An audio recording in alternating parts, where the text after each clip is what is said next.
When you move into your new old house, it can be tempting to quickly upgrade significant items. You want to assure yourself you have the latest technology working for you and helping you save energy.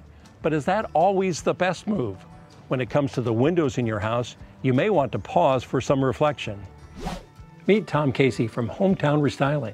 He's been helping homeowners save energy for over 30 years.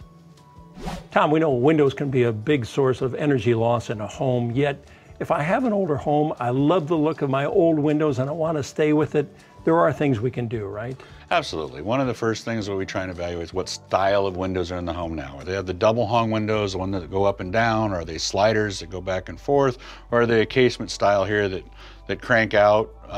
So you gotta try and find the aesthetics of the home, trying to find out what your wants and needs are as a homeowner. If the main objective is to basically improve what you have but not go to the expensive new, then there's some things we can look at. Okay, so I've got an older home, maybe before 1970s.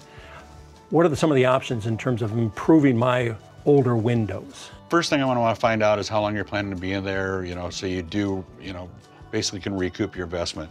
One of the things to look at that point is the glazing. Is that a source of air infiltration where air is coming in around that? Because it's single pane, Yes, old style single pane. So we want to try to seal that, each pane here going around on the edge and glazing that way, right? Yeah, it's a time consuming process. You got to go through and take a knife and cut that glazing out, clean it up as much as you can so we've got a good source for our new glazing putty to be rolled back into.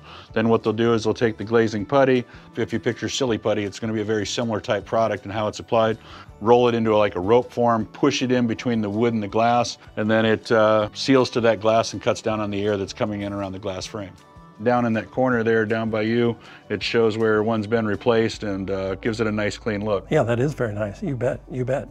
And on the outside, this is where we consider a storm window during the wintertime? Absolutely. According to government numbers, they tell us that the only thing you have is just a single pane glass, 0 degrees outside, 68 degrees in your house. This will be about 10 degrees. By adding that storm window, you're going to bring that up to 17. So it definitely raises that glass temperature, which means less condensation, warmer house, much better solution.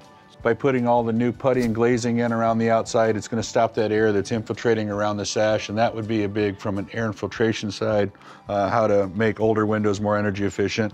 What we see a lot more of in today's market, people will have insulated glass already. So from the 70s new, one of the things I encourage people to look at is, how well does the window operate? How well does it keep that air outside? Because one of the things we find regularly is moisture in between the panes of glass, but everything else is in good shape. Instead of going to all the expensive replacing new windows, you can simply put new pieces of thermal pane glass in there and definitely improve the view and the energy efficiency. Okay, so again, some real options, and here, double pane. Yep, this is a double pane. You hear terms in the industry, double pane, triple pane. There's back and forth on which is better. Personally, with today's glass technology, the fact that I can get the Energy Star seal without the weight of triple pane, to me is a much better value. And they do that by using reflective coatings on the glass. The term is low emissivity glass that reflects the heat back towards the source.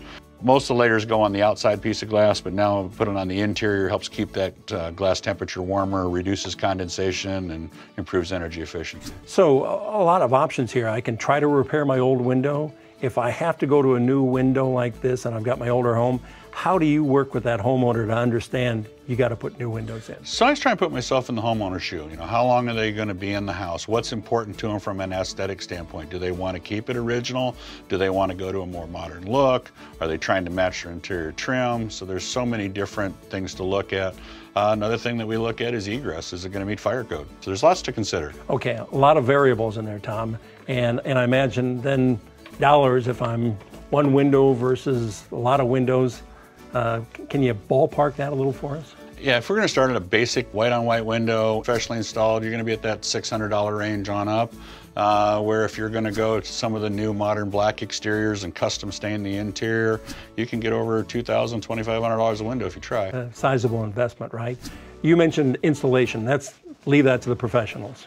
Absolutely. I tell all my customers, you don't want me installing it. We've got people that come in and know what they're doing, because the most efficient window in the world is not going to do its job if it's not installed correctly. Yeah, so the installation, and then we get everything around that window. So again, the cold air stays out, the warmer air stays inside the house. Absolutely. Well, Tom, you've given us great perspective. It's a big decision with a sizable investment. Thanks for that information.